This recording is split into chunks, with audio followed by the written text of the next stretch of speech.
How are you? Fantastic. Good for you. Oh,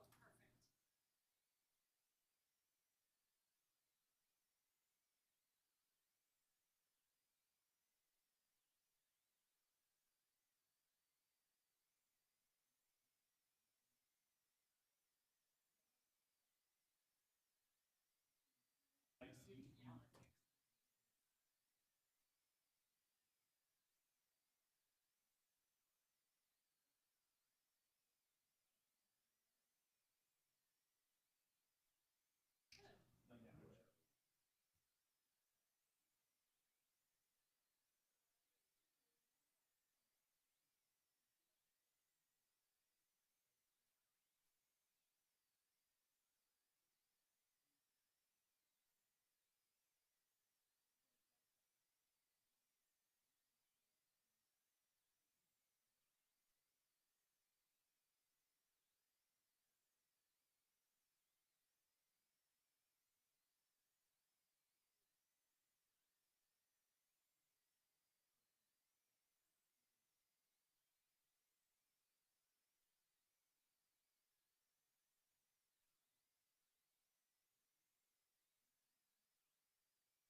Well, hopefully the rebates.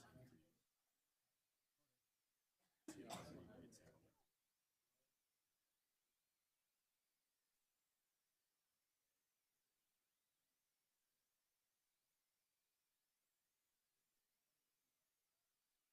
Yeah, we're kind of looking at that.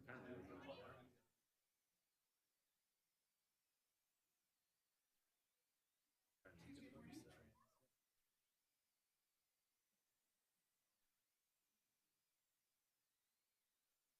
Well, yeah, I just, well, what else should we do?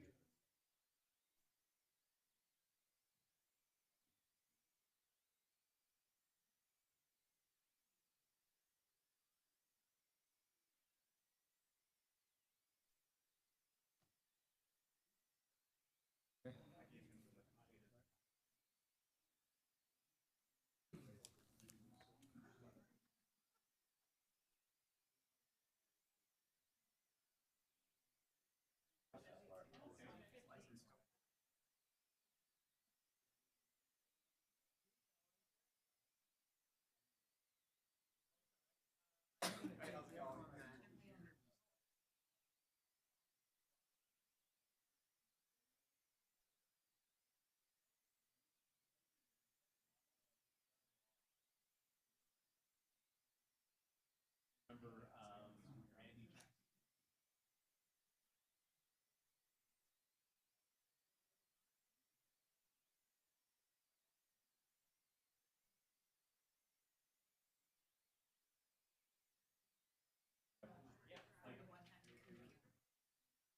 It was the board inside the boiler because Down by like Asheville and Robinson.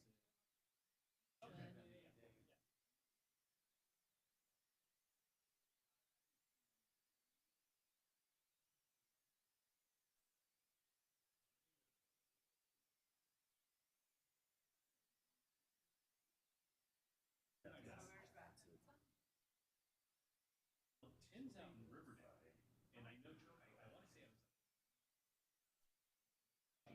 was like, I walked up and was like, he's like, Howard's person. There when I was 5.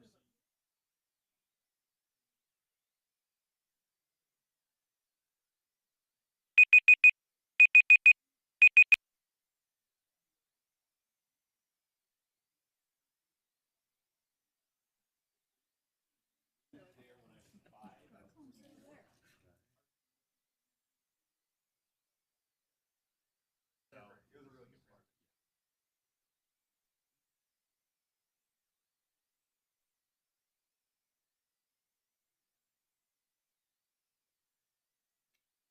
I just gotta get up.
So.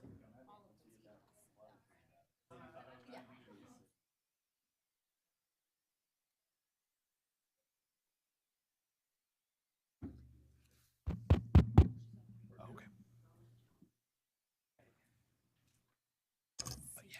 So I ended up running her up to the ER, and I asked her doctor, "Is she okay to drive herself home?" So I just legit took an Uber from McKay back here. At 5:07 or whatever it You're was. like, I gotta go. I'm like, There was an adjustment in the minutes, but I can't remember what it was now. but she's good. Okay, There I was an did see you adjustment get to the out of minutes, car. but I can't Yeah. remember Now what that it I was. think about that, I saw you get out Yep. of a car. They have Both of trouble mine. determining Yeah. somebody's It votes wasn't 'cause he because left. Yep, I got in a car with a stranger and paid him. And then So somebody else. that but I freaks don't people out, remember. but I do it like all over the globe. It's weird. Yeah. I thought, well, let's get started. We can flush through that. I'd like to welcome everybody out to the Roy City Council meeting for June 18th, 2024. Time is now 5:30. I want to recognize and welcome, we have Councilmember Saxton, Councilmember Sophie Paul, Councilmember Joe Paul, Councilmember Saxton, Skadden, and I'll get that right, Randy. I was thinking of Ann. Ann's supposed to be walking in here Walking in. any second. I thought I just So we'll watch for her and we'll count her in when she arrives. We did ask Councilmember Sophie Paul if she'll lead us in a moment of silence and the Pledge of Allegiance. So, Sophie? Please join me in a moment of silence.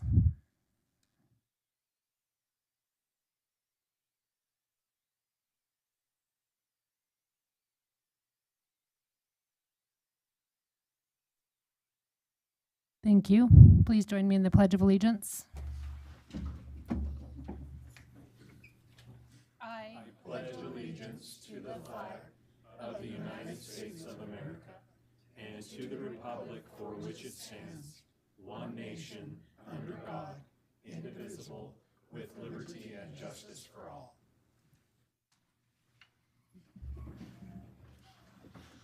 And Ann is here. I want to recognize that we have Councilmember Jackson with us as well. Okay, Council, we had 3 separate City Council meeting minutes, one including the work session. Is there any comments, questions, or anything associated with the particular minutes under the consent items? Brittany, did you receive any input? I have, yes. Okay, so you have input, okay. Any comments, questions? Hearing none then, do I have a motion then to approve the consent items? So moved. Thank you, Randy. Skadden? I'll second that. Thank you, Joe. All in favor? Aye. Any opposed? Hearing none, thank you. This is the public comment period. Allow you to talk and bring up any topic that you have. Let me just make it clear in terms of the process tonight.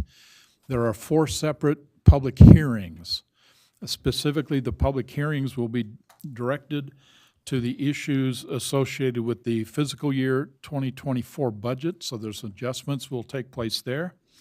There will be a separate hearing that will address the approving the enterprise funds transfer and how that process works.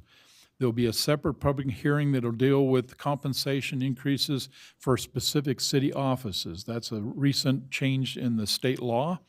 And so we'll have a separate public hearing for that, and we will have a separate public hearing going into the actual proposed fiscal year 2025 budget. So if you have some comments relative to any of those, may I ask you just simply to wait, because there will be a separate opportunity to talk specifically about each one of those. If you have public comments relative to the stationary plan, then I welcome you to come up with the public comment period and make some comments to that, or anything else you feel is important you'd like to share. All we ask is that you keep the conversation to 4 minutes, and then you just give us your name and address. Anybody? Nobody? Okay, then we'll go ahead and go out of public comment period and jump into the presentations. And I think Chief Gwen, you're going to lead us out in the Employee of the Month. Thank you. Thank you, Mayor. I'm going to invite up Sergeant Fulton and Detective Pearson. Sergeant Fulton actually submitted a letter of nomination for our Police Department Employee of the Month back in, was it April? You two can come up here.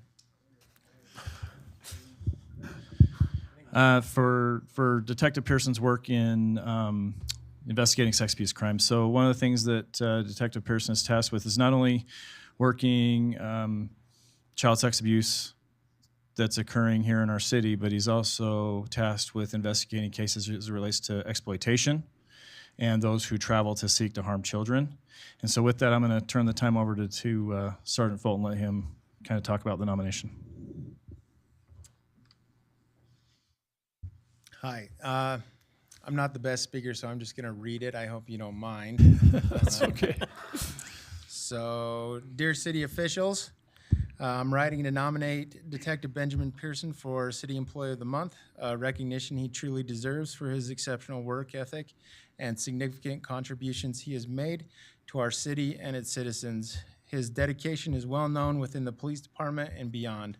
Detective Pearson has been with the department for over 9 years now. In that time, he has had many roles. His abilities have been shining in his roles as the child abuse detective. He came into his detective role with a caseload of over 50 cases. That might have been more, I just kind of guessed. But anyway, I was not aware of the caseload the child abuse detective receives on a daily basis. Just to kind of give you an idea, I get the pleasure of giving the detective cases, and he by far receives the most cases. This specialty has the highest number of cases given out in all 5 specialties in detectives. Detective Pearson quickly dwindled his cases to a manageable number, to the point where Detective Pearson found a proactive assignment and was able to help secure a grant through the state so he could help with the Internet Crimes Against Children Task Force in Utah. As an agent on the task force, Detective Pearson quickly learned the techniques and skills used to apprehend these dangerous predators. In the last 2 months, Detective Pearson has apprehended 7 perpetrators, which is unheard of for a part-time agent.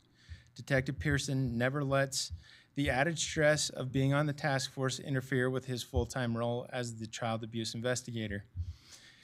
We have had other detectives assigned to similar task forces, but we have never seen the success that Detective Pearson has garnered. In my daily work, when I encounter someone who knows Detective Pearson from another agency, they always speak with the utmost respect for him. The Weber County Attorney's Office has told not only myself, but Chief Gwynn as well how amazed they are with Detective Pearson. Detective Pearson was recently speaking with DCFS workers who, out of the blue, stated, "Detective Pearson, I'm not going to lie, you are the most efficient detective that I have ever seen." Comments like these not only bring accolades to him, but the police department and to the city of Roy by extension. I hope you will consider Detective Pearson for Roy City Employee of the Month. Okay. Well read. Okay. Thank you. Thank you, Tim. In addition, yes, I've had those conversations with the county attorney, right? I think the quote was, "I would clone him if I could." I do know that I'm about to be having a conversation with the supervisor at the Attorney General's office who is trying to poach our staff. You know, on a personal note, I investigated these cases for 3.5 years, and I can speak personally to the toll it takes on you emotionally. That's right. Quite often, children that are victims of this type of abuse are confused. Sometimes they may not know they're being victimized. Sometimes they can't articulate what's going on. And amongst that confusion, when we're dealing with children who are victims of these types of cases, investigators in this role, such as Ben's, they're having to work with various stakeholders, right? Division of Children and Family Services, Child Protective Services, staff at the Children's Justice Center, right? And so all of these teams come together, and sometimes, while their goals are aligned, obtaining that goal can sometimes cause conflict and tension, and he's been very phenomenal at navigating that. So I just want to extend our appreciation to Ben, and I want to thank Sergeant Fulton for bringing the nomination forward, and appreciate you taking the time to let us present to you tonight. Perfect. Okay.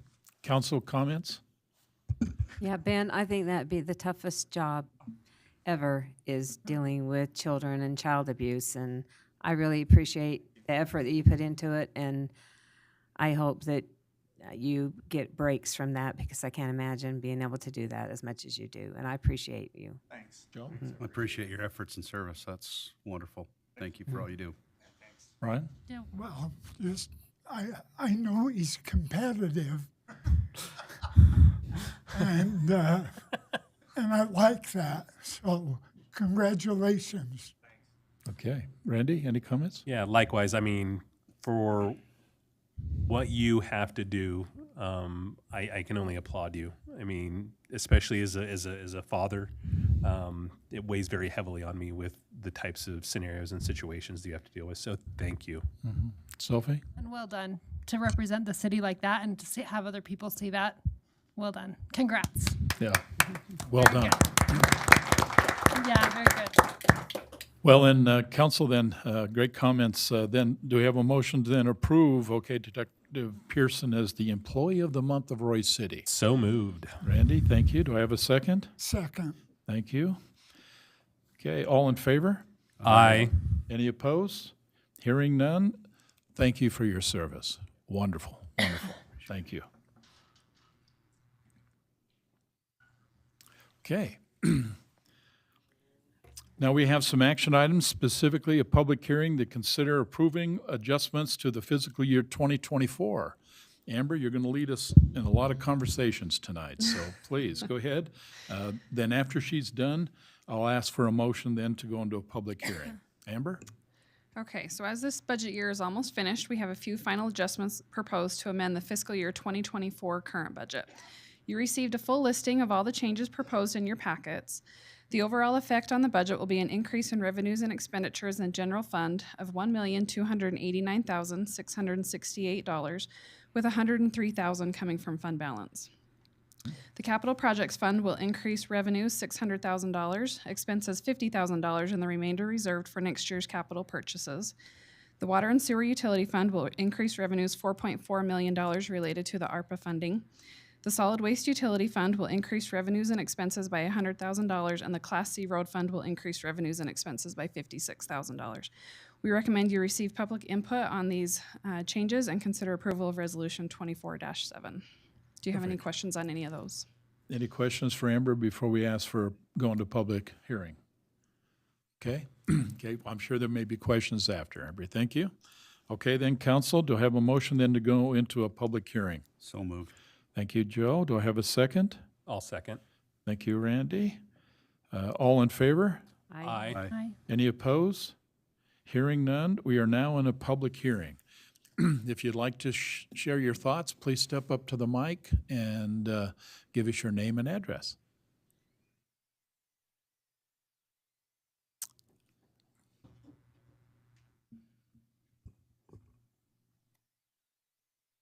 Thank you. Okay, Alrighty. she's going to put a thing up there, a timer, so if you can go ahead and try to keep your 4 minutes and It'll just be give us short. your name and address. It'll be short. My name is Curtis. I live on 6,000 South. Thomas Paine said, "That government is best which governs least." In 35 years, 17 voting years, I've never once voted for a tax or a fine. I've never once voted for government spending. And the only time I've done so is when I've elected people who have done so themselves, elected representatives. I would ask that we all consider limiting government spending and limiting the taxation of the people. And that's it, and it's all inclusive. Thank you, Curtis. Okay, anybody else like to share a thought? What was his last name and full Didn't- address? Yeah, I just put Curtis. Okay, hearing none then, do I have a motion then to go out of a public hearing? So moved. Thank you, Ann. Do I have a second? I'll second. Thank you, Sophie. Okay, all in favor of going out of a public hearing? Aye. Say aye. Okay. Any opposed? Hearing none, we are now out of a public hearing. Council, any questions or comments you want to make relative to adjustments to the current fiscal year 2024 budget? Okay. I'll just ask one, Amber, and I think I've got an answer, but it might be helpful for the city council to know what is taking place with the ARPA funds. Yes. Specifically, my question that I sent you earlier was there were two things that were going to be happening with the ARPA funds that we received. And one was to help with the 5600 project, and the other was to put a lift station out on 4000. Yes. It appears that has adjusted a bit, okay? Can you help the council understand a little better what's happening with the ARPA funds today? Yes, so initially we were putting part of it towards the lift station and part of it towards the 5600 water line.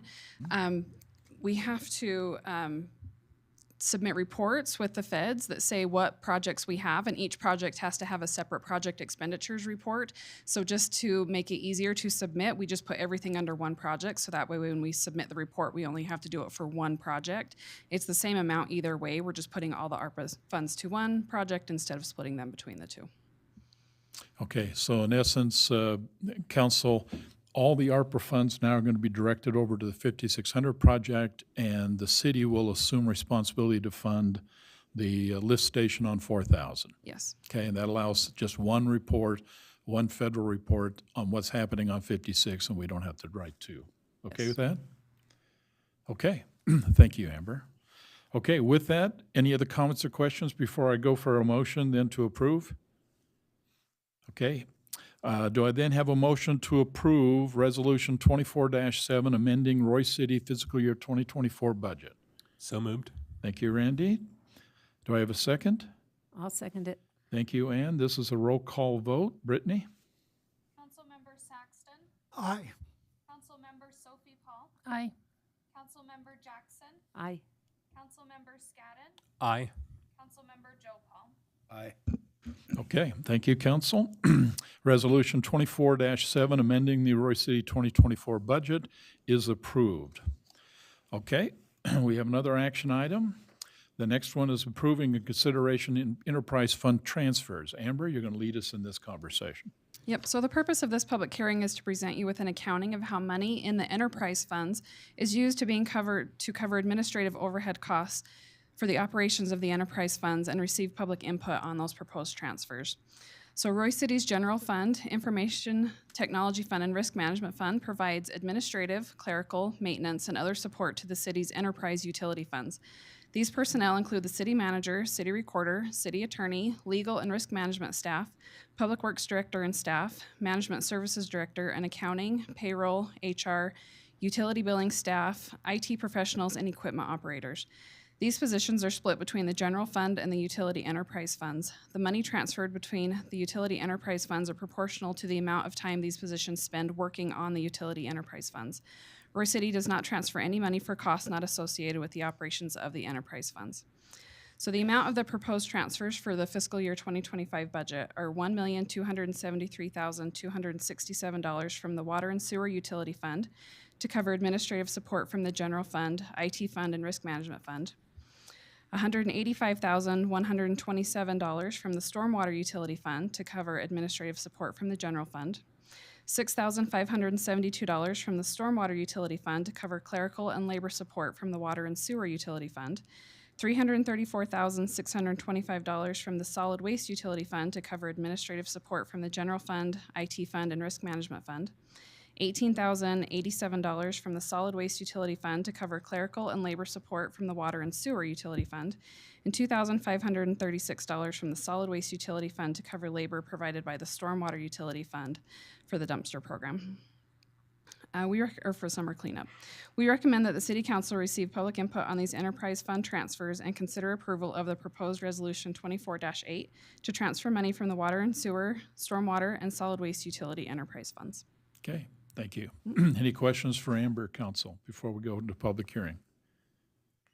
Okay, thank you. Then, do I have a motion then to go into public hearing to discuss the enterprise funds transfer? So moved. Thank you. And thank you. Joe? All in favor? Aye. All in favor? Aye. Aye. Yeah. Okay. Any opposed? Okay, hearing none. We are now in a public hearing to discuss that. If you'd like to make comment, please come to the mic. Just give us your name and your address.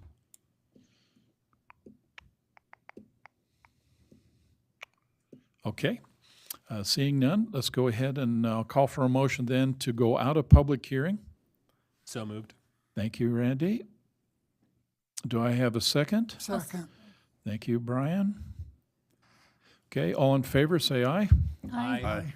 Any opposed? Hearing none, we are no longer in a public hearing.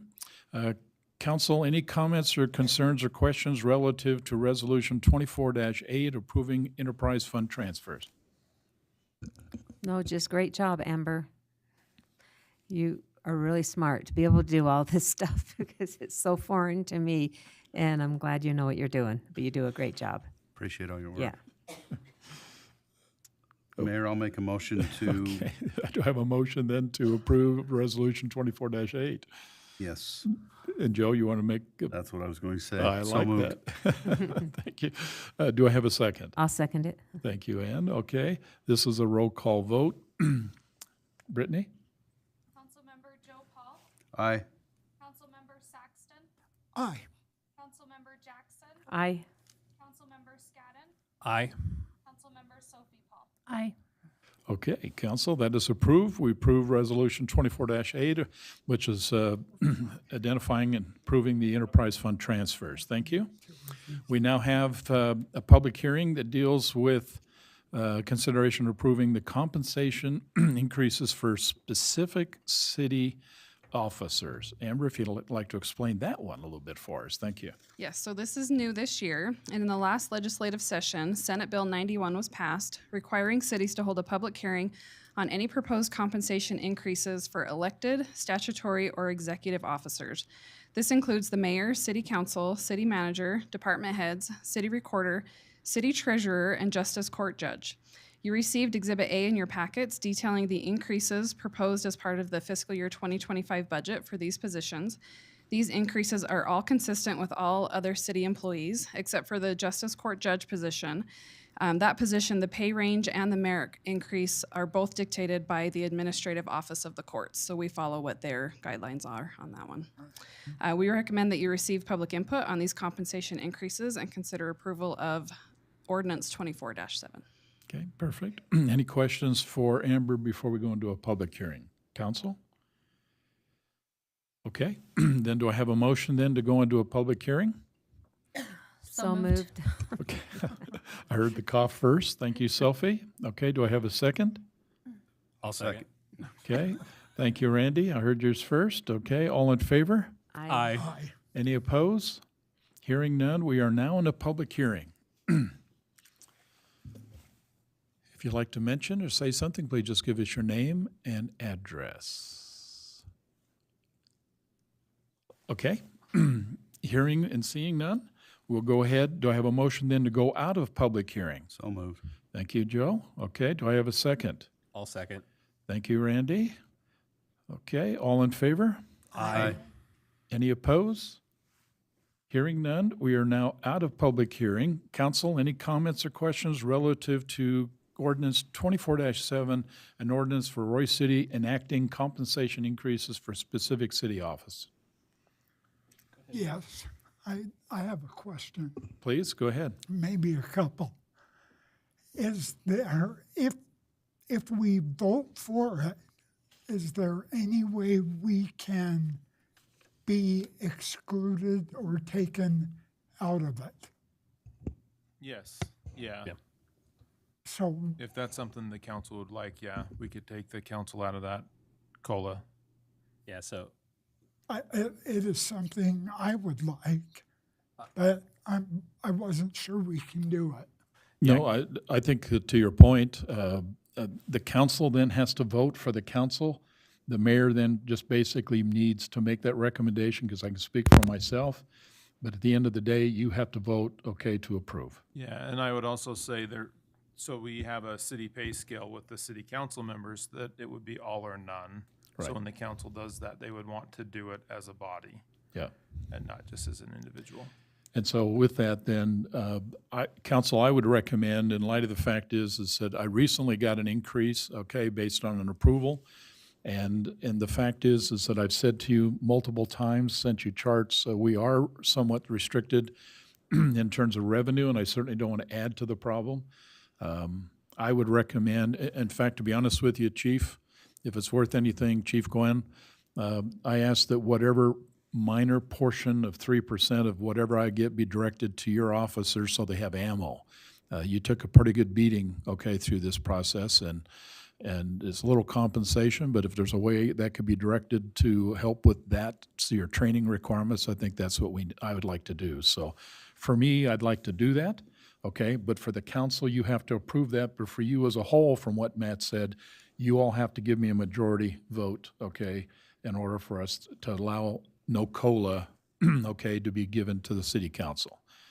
Maybe you'd like to comment about that before I ask for comments and direction.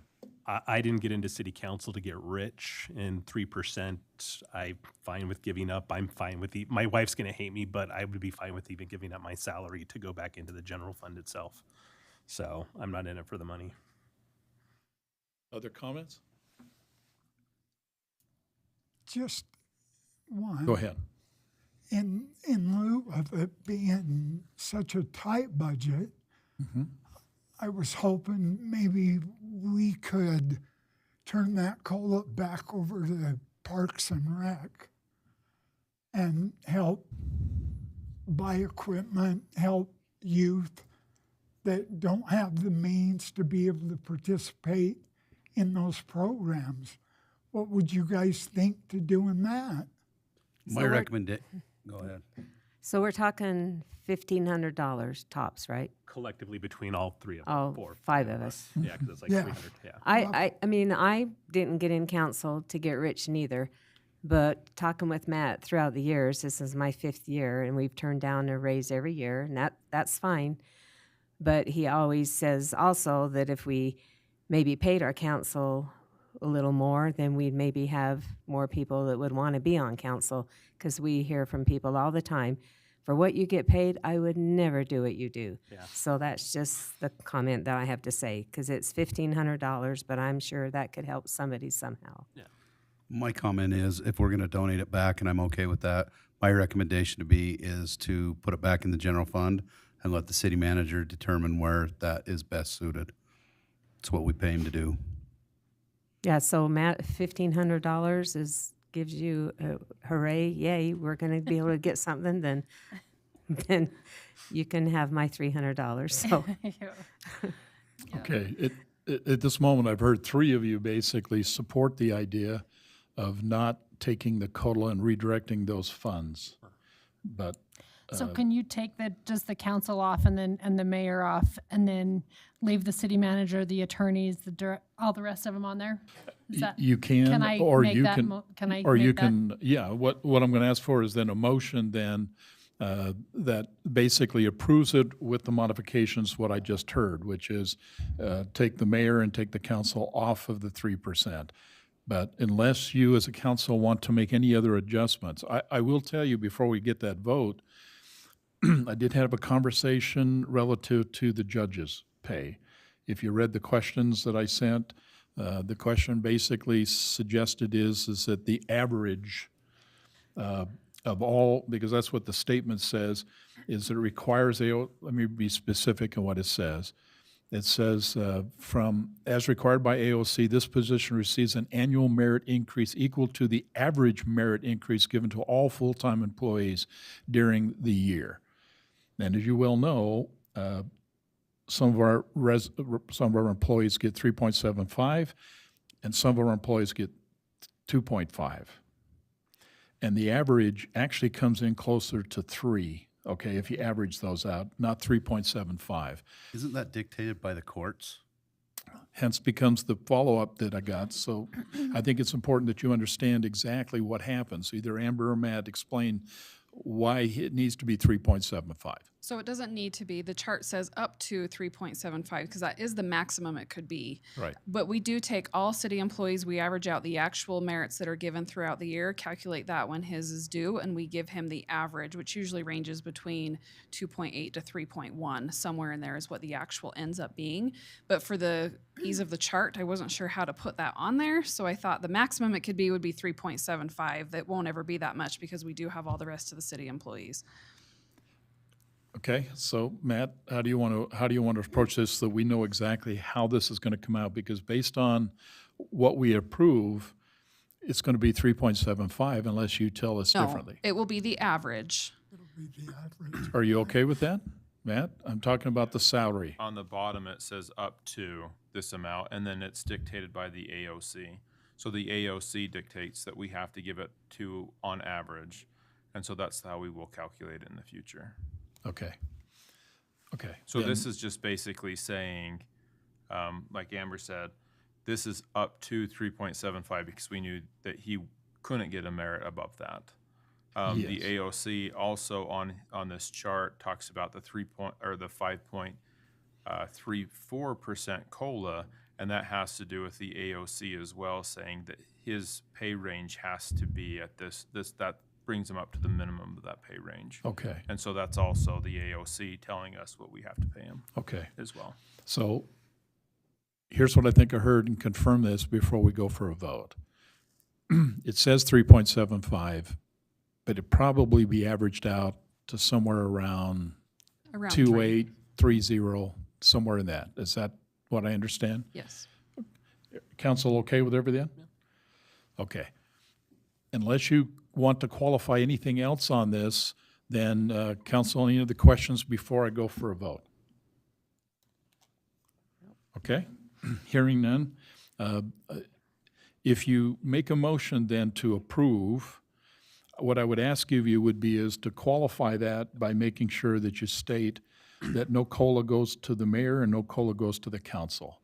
And although I think Brian's point was well taken, it should be whatever comes out of that, $2,000, whatever. Matt, I would encourage you, because it really has to go back to the general fund. Some organizations, certainly Parks and Rec, certainly other ones took a pretty healthy hit. It won't compensate everything that was taken, but it certainly will add a little bit back in order for us to maybe get fertilizer, okay, for the parks, ammo, okay, for the trainer officers. I mean, we took a deep hit in this budget, and I am concerned, to be honest with you, but it is what it is. Just make sure that you qualify this issue to suggest the mayor and the council will not get a COLA, okay? So with that then, do I have a motion then to approve? Let's make sure I get this right. This one's 24-7, to approve ordinance 24-7, the ordinance of Roy Cities enacting compensation increase for specific city officers. So moved with the striking of the COLA for the mayor and the city council. Okay. Do I have a second? I'll second. Thank you, Brian. This is a roll call vote. Brittany? Councilmember Jackson, Aye. Councilmember Sophie Palm, Aye. Councilmember Scadden, Aye. Councilmember Saxton, Aye. Councilmember Joe Paul. Aye. Okay, council, that is approved. We are now, that approved, which means ordinance 24-7, which is the compensation increases, is approved. Thank you. We now have a public hearing to discuss approving the fiscal year 2025 proposed budget. So Amber, we got a lot here, so walk us through this so we can get into the public hearing. Okay, Mayor and Council, the fiscal year 2025 budget was presented to the council on May 7th with a total general fund budget of $28,433,067. We held budget work sessions on May 21st and June 13th, and I now present to you Resolution 24-9 to adopt the tentative budget and proceed with a truth and taxation hearing in August to discuss a possible increase in property tax revenue. The current proposed tentative budget includes a property tax increase of $500,000 or 11.26% in the general fund, and in the water and sewer utility fund, a 5% water rate increase, a $10 capital improvement fee increase, and a 7% Central Weber sewer increase. Any changes to the current proposed budget can be added by resolution to be made part of the tentative budget. A final budget will be adopted after the Truth and Taxation hearing held August 20th. A proposed tax rate must be submitted to Weber County by June 22nd. The amount of the increase will need to be added to the resolution tonight. The final vote and budget approval in August can be for less than this proposed increase, but not more. The water and sewer utility rate increases will need to be approved tonight so we can begin billing in July. We recommend you receive public input and then consider approval of Resolution 24-9. Perfect. Okay. Thank you. Council, any questions for Amber before we go into public hearing? Make a motion, we go into public hearing. Okay, we have a motion then to go into public hearing. Do I have a second? I'll second it. Thank you, Ann. All in favor? Aye. Any opposed? Hearing none. We're in public hearing. If you'd like to make comments on the proposed 2025 budget, please step up to the mic and give us your name and address. Hi, Diane. Hello. Okay, you're on a 4-minute clock, so please. Cool. It's Diane Wilson, 4302 South, 2675 West in Roy. I just wanted to make some general comments again, and nothing really new there. But as you consider everything, please consider keeping the rainy day fund for one-time expenses only. And as citizens have to tighten their belts, I know the city does as well. There was one specific position that was under consideration in regards to the fire department. And the concerns I heard were when that billing position, then when they're out of town, there's no one to cover for them. They need more to get better billing. Maybe consider having 2 part-time so you've got better coverage for time, so you don't have one full-time person now out of town, as opposed to, which then decreases your coverage. I'd heard that was one of the concerns, is when the person was out of town, there wasn't any coverage there. And that might have a broader aspect there. And then in regards to the, just minimize any new positions at this time so we can, as I've mentioned before, take care of the the positions and the employees we already have. And I appreciate the COLA being part of that. So those are just some of my thoughts. And thank you to all of you for all of your efforts and your work in the work sessions and all of the different positions and all the teams here. So thank you very much. Thanks, Diane. Thank you. Okay, anybody else like to share a thought? Name and address. You got somebody. Good. Maybe.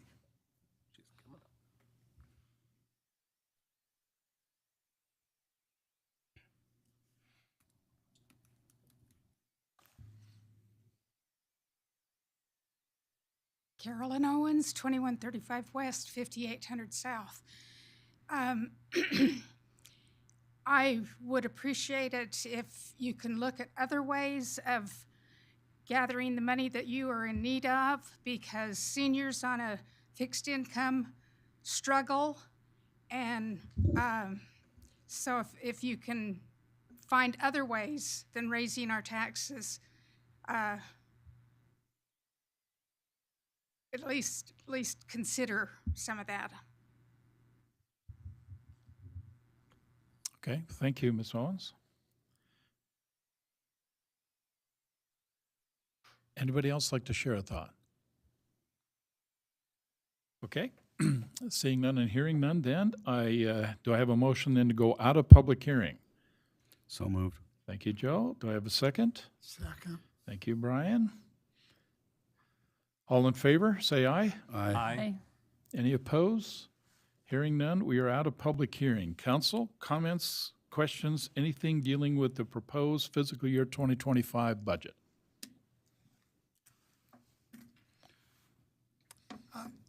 Brian, I know you want to say something. Go ahead. I do. Everybody, including the city, is dealing with inflation.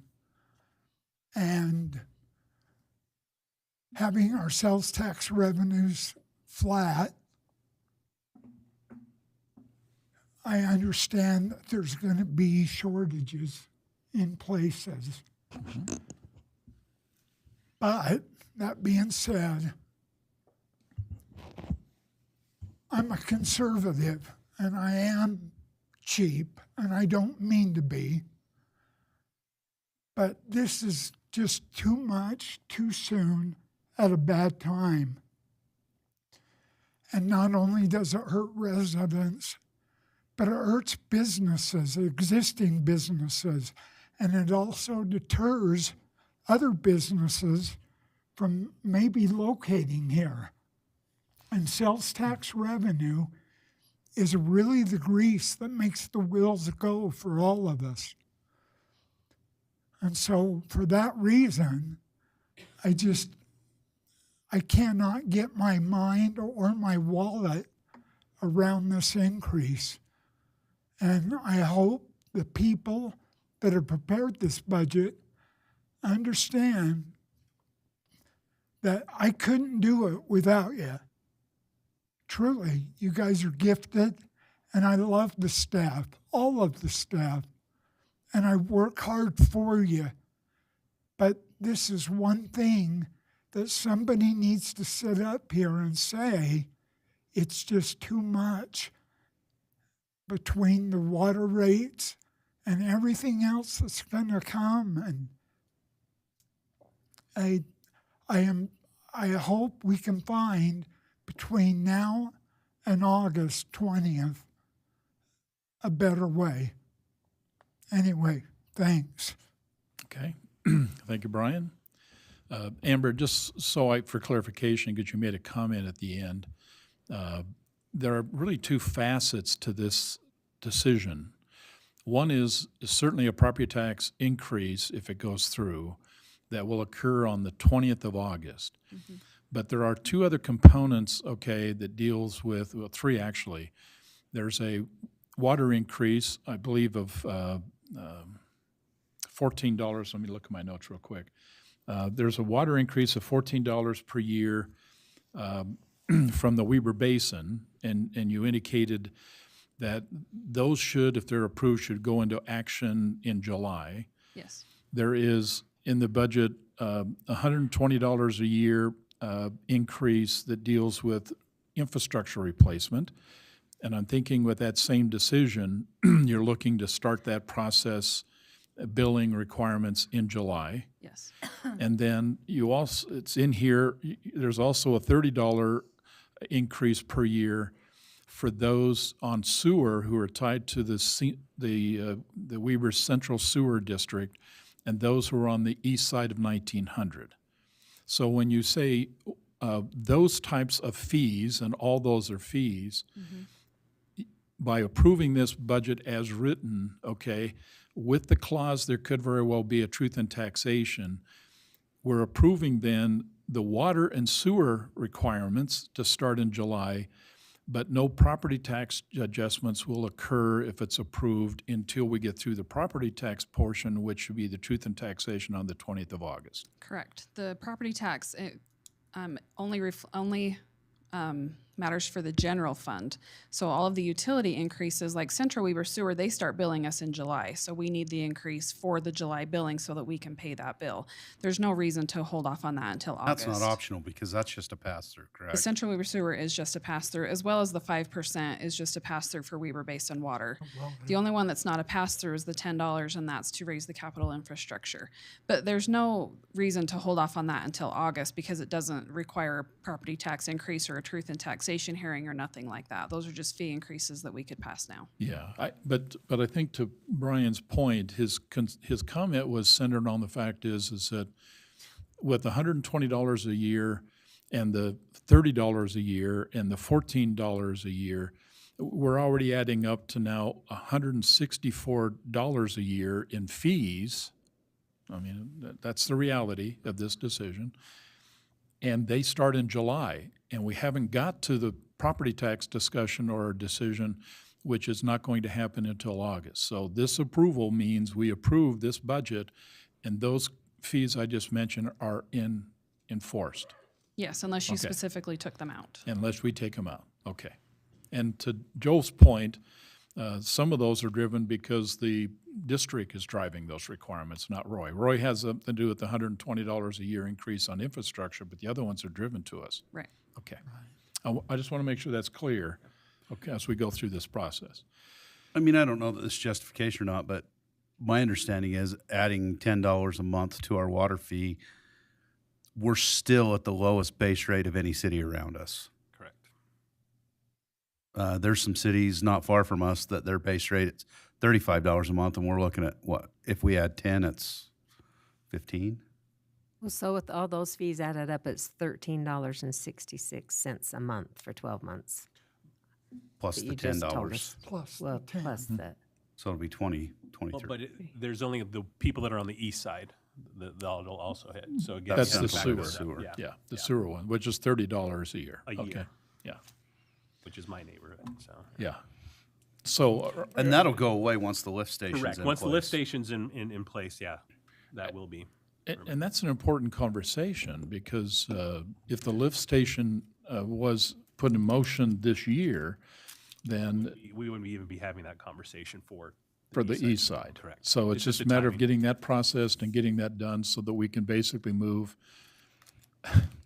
that stuff, okay, from the east side of 1900 over to the west side of 1900, and we dump it into North Davis Sewer District. Okay. So this conversation is that, and then also to approve, now you mentioned an 11.2 property tax increase proposed. Okay. That's based on the $500,000 Yes. deficit, okay? Yes. It does not include anything else, Correct.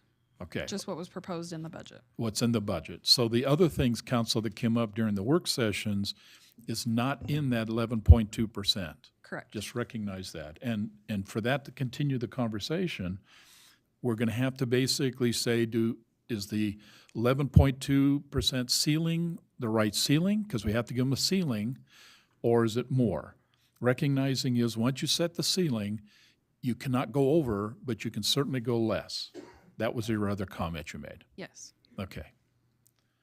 So here's what it comes down to. Is there any other questions you have relative to Resolution 24-9?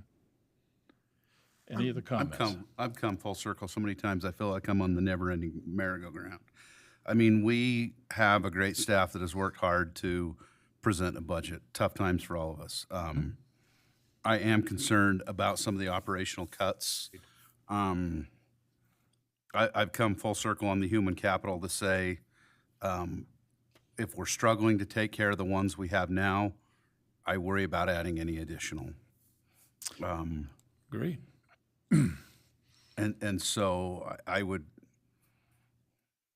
hold off on that, but I also want to make the comment that a couple of the changes that were in the budget, to me, I understand by ordinance it has to come to the council, and at some point I'm going to propose we change that. To me, our administrative functions, if we want to promote a janitor, if we want to promote a recreation supervisor, if there's money in the budget to do that, I don't think that should come to the council. And if it's because of a job reclassification, then I propose at some point we change the ordinance. That's what we have city staff for, is to be able to make those decisions with department heads. I don't even think they should be brought before us.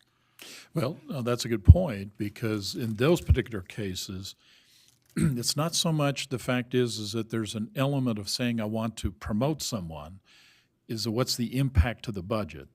And the question then would be, would that require a budget adjustment?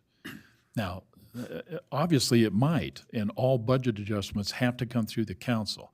And to me, even though I don't necessarily disagree with what Joe said, because there needs to be a little more latitude on the part of the department heads to be able to make decisions, but at the end of the day, the accountability for the funding for that has to reside with the council. And so as long as it's basically done, I guess to your point, where there is existing funding and it doesn't change line items, which would drive us to a budget adjustment, I think to your point, maybe you can do that. Somebody retires, has more money in the budget, okay, because of that retirement, you can redirect that. I think, Joe, to your point, that makes sense. But if it changes the line item on the budgets, Amber, you've got to bring them to the city council for approval. I 100% agree, but I think somewhere in our ordinance, it talks about a job classification or a job change in description has to come to the council. And at some point, I'm going to propose that we get rid of that, because if it can be absorbed in their budget and it doesn't affect the line item budget, let staff work it out. Matt and department heads, or city manager, I won't even say names, city manager and department heads can decide if that works within their budget, and it's one less thing that we should have to take care of. I think the bottom line is what we should be focused on. Yeah, I mean, that puts more autonomy into the department heads to go through and make business-driven decisions, and that's, somebody wants their government to run like a business, that's how a business would take and operate. As long as it doesn't hit the bottom line and you can reward your employees, why would we not want to empower them? Again, conversation for a different day, but totally get it. Like, and I agree. So how long have you known that you've wanted to do these options and have these, you're waiting for us? Yeah. And I don't think there's a need to wait for us. So my recommendation, whatever proposal is, if there's two positions that can be absorbed by their budgets and it doesn't affect the proposed budget we're voting on, I don't have a problem with it. Let admin work it out and get it done. Yeah, I agree, because we don't know, every department has a budget, and I know that probably they have maybe money that they haven't spent yet, but you always want more money. I mean, who doesn't for their department? So you can do more things, but I just feel that each department head knows better how to run their budget than we do, and along with Matt, and be it approved through Matt. Because I don't know the functions of every department and where their money is, moved around from, everything. And I just agree with Joe too, so. Or what each position does. Right. To me, that's too far in the weeds for us. Well, I understand the process, but a little more experience at this. We have a janitor, okay? And Brandon, you have a janitor moving from a janitor 1 to a janitor 2. That job description is already defined for both of those. So if it's already defined for both of those, then to your point, it's already approved. It's just a matter of transferring and having the funding in the budget to make that work, if there's money in the budget. And I mean budget in terms of the pay that we're paying for those people. If there's a need to establish a new position description or jobs description, does the council want to relinquish the responsibility of creating a new job and give that just whatever they decide the department head wants or whatever Matt wants? I don't think either of these are creating new jobs, though, because my understanding is both those positions exist. Well, I don't disagree. In this scenario. No, but I'm just saying is that you got to know where that boundary line is.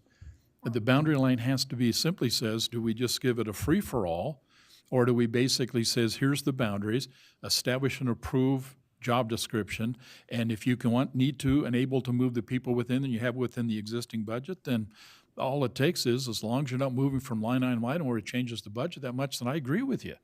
But if you're going to go up there and says, I want to create a different position, and by the way, with that you're setting the pay. Yeah. Do we just hilly-nilly that kind of, or do we simply go up there and says you have the approval? Now, No, to me, creating a new position, Yes. I agree with. okay. Well, then, But these administrative, moving person from one position to another position that's already justified positions and it's in the budget, I say let it happen. then let's have that for a different day and say that becomes a process. But let me make just two comments real quick. First thing is that Matt had a difficult time, and he will tell you this, and not difficult because it probably hurt him as much, creating a budget that he had to mandate, okay, to the department head says, I need 7.5% cut.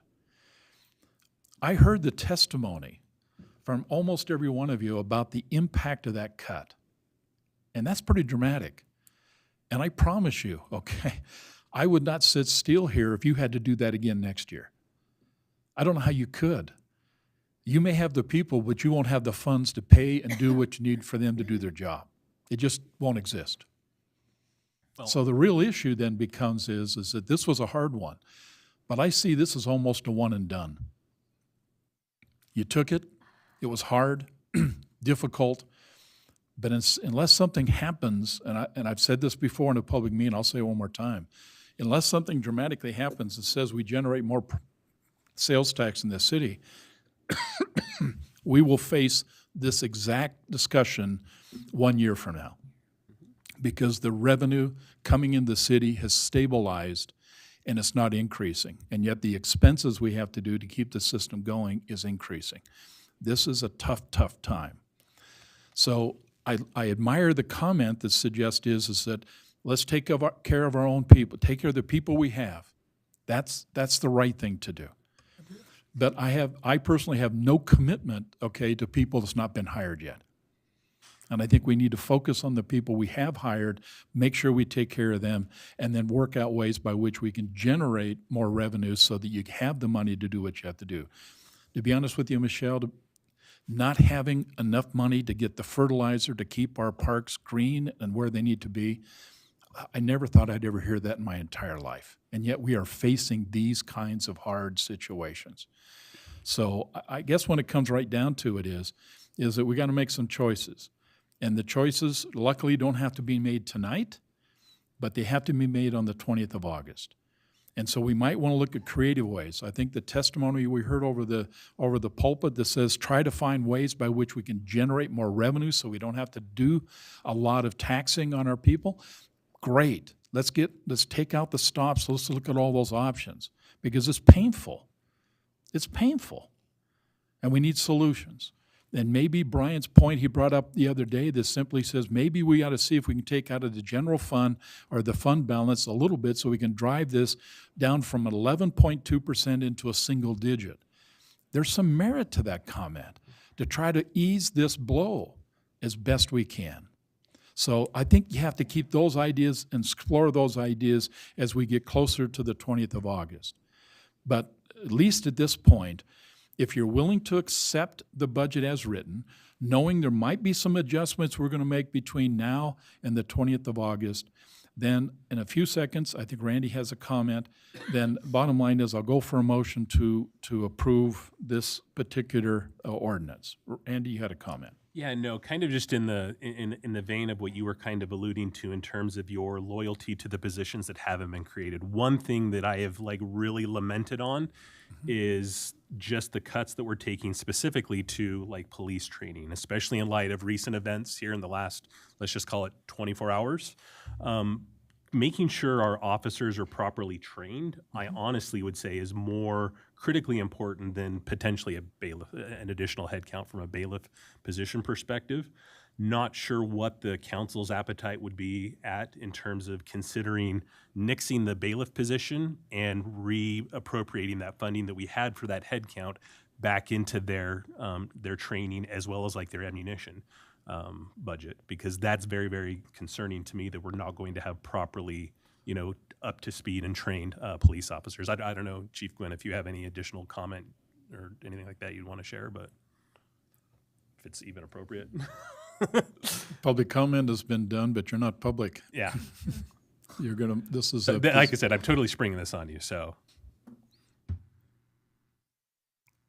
If I had an ask, and we've talked, would you prefer this person over this person or that position over that position? We talked about reclassification. At the end of the day, the operations issue is the one that's going to keep me up at night. Mm-hmm. Speaking of said incident, it was handled appropriately, professionally, and we're one of your biggest liabilities in that we're constantly being scrutinized, and people are looking for us to make mistakes, and we see a variety of calls that are completely unpredictable. They can go from nothing to shots fired in a matter of seconds, and I'm concerned about trading one liability with another, and that's a decision that you all have to make, but if given the opportunity, which I'm taking right now, the operations budget is the one that's causing me the most consternation in this entire process. Yeah, and Chief, having heard your testimony before in the work sessions, it was very clear. I'm going to tell you, I'm hearing the same thing that's coming, maybe not to the same degree, but you all are feeling some pinch. This was a hard one. 7.5% cut is tough. And Randy, to your point, then maybe you use some of the legislative discretionary fundings and you shift that. And you say, I think we should basically not spend the money over here and spend it over here where it's better due. I think that's a legitimate option. So maybe we get creative. I guess my comment to you, Matt, is we have now until the 20th of August. In your opinion, how do we want to then take, because I think there's some creative ideas still coming, what do we need to do in order for us to get us ready for what appears to be a decision that's going to happen on the 20th of August? So the decision that you have to come up with tonight is that ceiling of the property tax that you're willing to raise to, and then also adopting that tentative budget. We can have further work sessions, we can further scrutinize, different budgets. The legislative budget, we have some council contingency money. It's about $20,000 that we could reallocate in there. We can have those conversations. I'm not going to tell you that we have $500,000 of money laying around to just, we got $20,000 in the legislative budget we could reallocate if we choose an item that we wanted to do, or the $1,500 with the council raises, there's that money too. But when we're talking, numbers to numbers, there's a big discrepancy there. Yeah. So. Okay, so you have some choices, but I think tonight what Amber's going to need to move forward then would be is that she addressed the issue within the resolution. It says we have a number. She recommended and stated 11.2. Council, I need a number, or maybe you can make a recommendation on what a number should be, and we can put that in, knowing we cannot go over, but we certainly can go under that. I still want to make one clarification. If Please. those two position adjustments can be done out of their budgets, or does that have to be specifically called out in this? Well, so we have to be able to move ahead and fill those other positions. So we have the budget for it, so we don't need the money. It's just saying that we're going to fill those positions in that. No, I was talking about the janitor and the recreation supervisor. Yeah, so like right now we have a lower position filled. We would need to say that we're going to fill this other position. And we usually just identify it in the budget somewhere of saying that. So it's just more verbiage and it doesn't affect the numbers. Well, I think one was $5,500 to go from the janitor 1 to the janitor 2. 2,500. 2,500. We had a few numbers in there. And then there's a $12,000 that Rick says they have already budgeted, and if it's approved in the budget, it could be directed to the rec supervisory position. I mean, that's kind of what the working document said. I just didn't know if we had to state it after all the discussion we've just Oh, had. I see what you're saying. Yes, I would like it if we did. That's what I want to fix in the future. Yes. I get it. Those, in my opinion, those two things should not need to be called out, but maybe I don't know what I'm talking about. No, I think there's some merit to that. It's all about transparency. It is, but the council basically is the ones that sets the rules, and to the extent you don't violate state or federal law, you can adjust anything you want. To me, if it's a deputy or a director or above, yes. Or creating a whole new position. Okay, well, let's have that conversation as we move forward, because I promise you, we're going to face the same situation next year, and it's going to get a lot tougher. Well, and I'm going to confess my sin over the last month of I spent way too much time focused on additional human capital, and I think multiple of us did, and didn't look at what was actually being cut in the 7.5%. I feel like that kind of got glossed over. And that's what I think we need to look at between now and August 20th is, and I don't want to call out each department individually. I want Matt to be able to work with his department heads. And so I don't know. I guess I'm ready to make a motion. I don't know how I'm going to get all that in there. Just before you go to that, again, we have to set the max tax rate. I know. So I was going to put that as part of my motion. Okay, as I say, is if we put wiggle room in, we can go through, and if we could have department heads come back and say, I absolutely cannot do with fertilizer for Parks and Rec, training for, police and fire, we may be able to pull But you some have to of be that. careful because that may not pass. I know.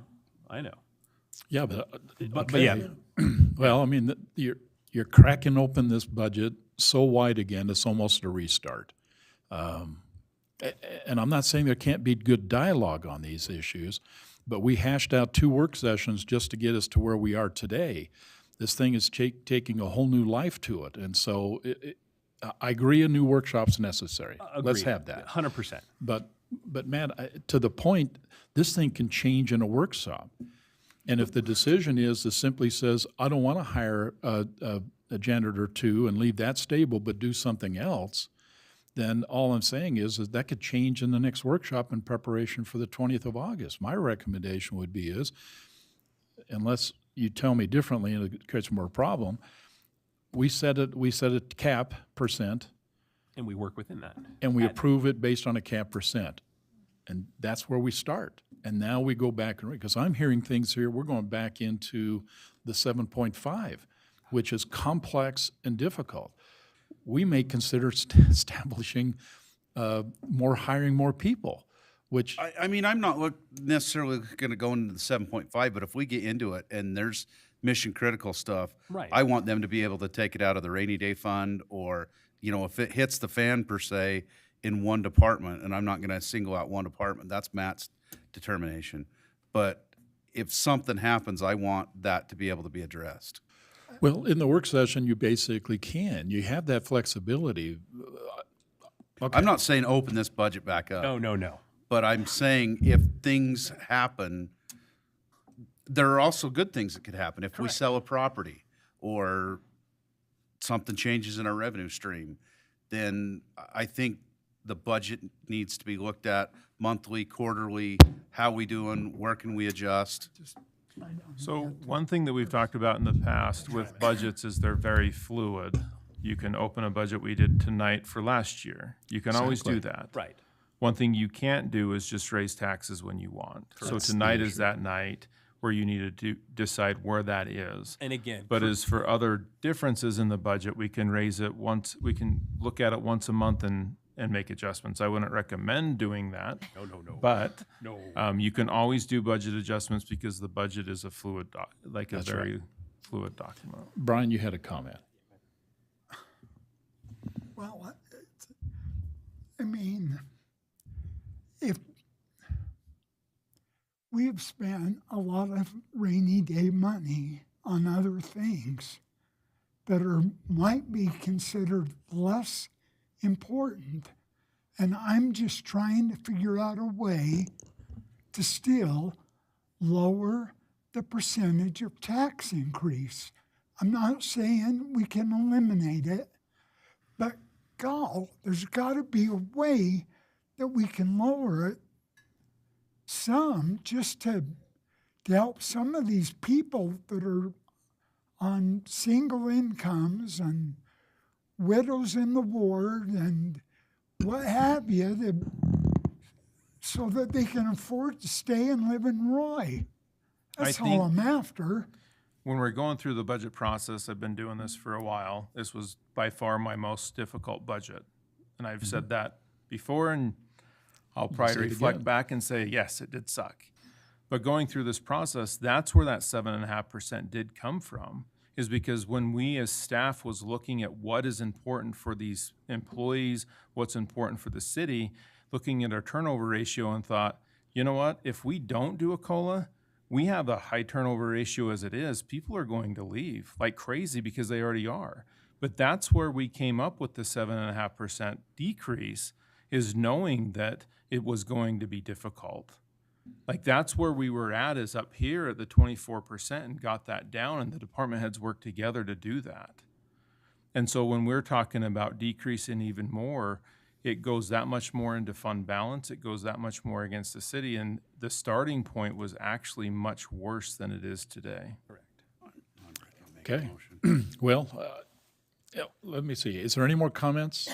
Yeah, good comment, Brian. I'm ready to make a motion. Okay. No more comments.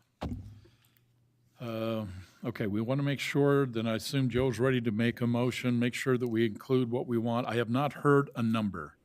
And I don't want to debate. Throw it out there when I make my motion. I know, but wouldn't it be nice if, in fact, we had some agreement on what that number is? Because if somebody doesn't like your number and says no, then we have to start back to the number again. Well, so if we start at a certain number, it doesn't mean So that's the 11.2 number is it's going to be though 11.2. in August, Right, right? correct. It's 11.2 is what's I mean, we on did the this table. 2 years ago, Yes. 2 or 3 years ago. We did the exact same thing. I remember it clearly. Yep. Okay, we have an 11.2, okay? Brad, Is that where we want to keep it around that, or do we want to raise it? I'm gonna say set the ceiling at 14%. That would be part of my motion when I make it. 14%? No. I won't approve it, but 14%, how much would that be a year? What is, yeah, go, That's what go Amber for has. Amber. Did She you? has the number. She's probably already got it by number. she probably does. So 14% would be 625,372. So the 500,000 would go towards the existing budget, and that would give us 125,000 to put $1,000 in play. back towards whatever If you it's approved when proposed. it's Yes, all if it was said and done. approved, but that's how much the 14% is. Then how much would that be monthly per resident? Monthly would be $4.03. Increase. Increase, right? Right. Yes, an increase of $4 per And month. then we could put that extra money towards everything, maybe back to those departments that, and maybe we wouldn't go all the way. Maybe we'd end up going to 12 and still be able to give everybody what the shortfall is of all their departments. Yes. Because, yeah, that's the watermark. That's the top end. So I will go with 14, knowing that we probably won't stay there, but I think we just need to go have more work sessions, go over everything, and if it's only that much money a month, I mean, Brian, I'm on Social Security and I will retire one day, and so I have to count my pennies too, but I want the city to run efficiently, and we got to have the aquatic center, and I know you keep bringing up the money we took out of their rainy day fund, but that's going to be a wonderful thing for the citizens having that complex done.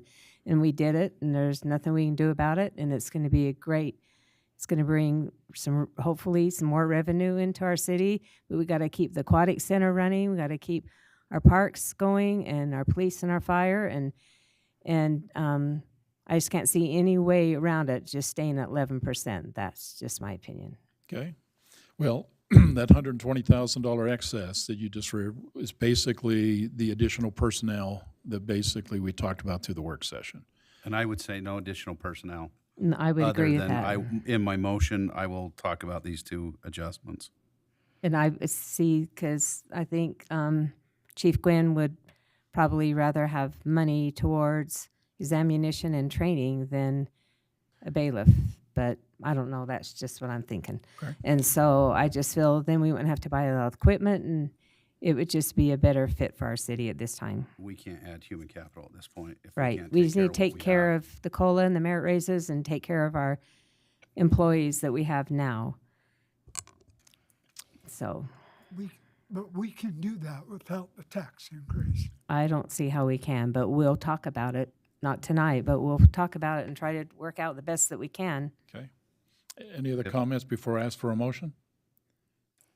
Okay, with that then, do I have a motion then to approve Resolution 24-9, approving the Royce City fiscal year 2025 proposed budget? Joe? Mayor, I make a motion that we approve the fiscal year 2025 proposed budget as written with the potential of a max tax increase of 14% and allowing Parks and Rec and Public Works to make their internal adjustments as long as it's absorbed in their budget. For the record, the personnel adjustments that took place during the work sessions, which specifically would be the janitor 1 to janitor 2, and the supervisor, Parks and Rec supervisory position. Those are the two that we're talking about, right, Joe? Right. Real quick, what about the bumping of the part-time billing clerk for fire up to full-time? At this point, I'm not willing to add any more full-time people. Okay, That's something we'll have to figure I out. have a motion. Okay, I just want for clarity. Matt, you got to tell me, are we okay so far? Okay, Yes. thank you. I have to turn to the lawyer, make sure. Okay, we have that motion. Okay, do I have a second on that motion? I'll second it. Okay, this is a roll call vote. Brittany? Councilmember Scadden,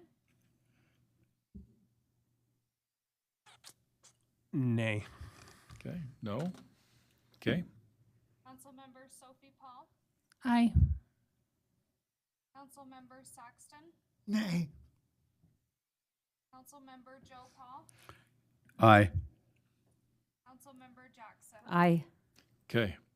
It's a 3-2 vote. Okay, we'll go forward with 14%. Add that to the listing, so we'll do that.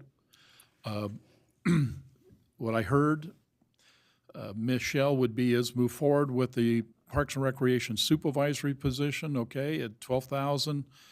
And the janitor one, Brandon, okay, move forward from janitor 1 to janitor 2, and I think that's 2,500. And then to what we heard from the conversation, get into work session and work all this out and come out with something that's going to work so we can present publicly in a truth and taxation on the 20th of August, the final determination in terms of this budget. Today, it's a tentative budget. However, you move forward with the utilities based on what I heard. Okay? Any questions before we move on to the next topic? I do want to bring up the fact that, Mayor, you strategized and we talked about it, about some long-term potential revenues. I do want to bring those back to the forefront of potential selling of properties, realigning of stuff.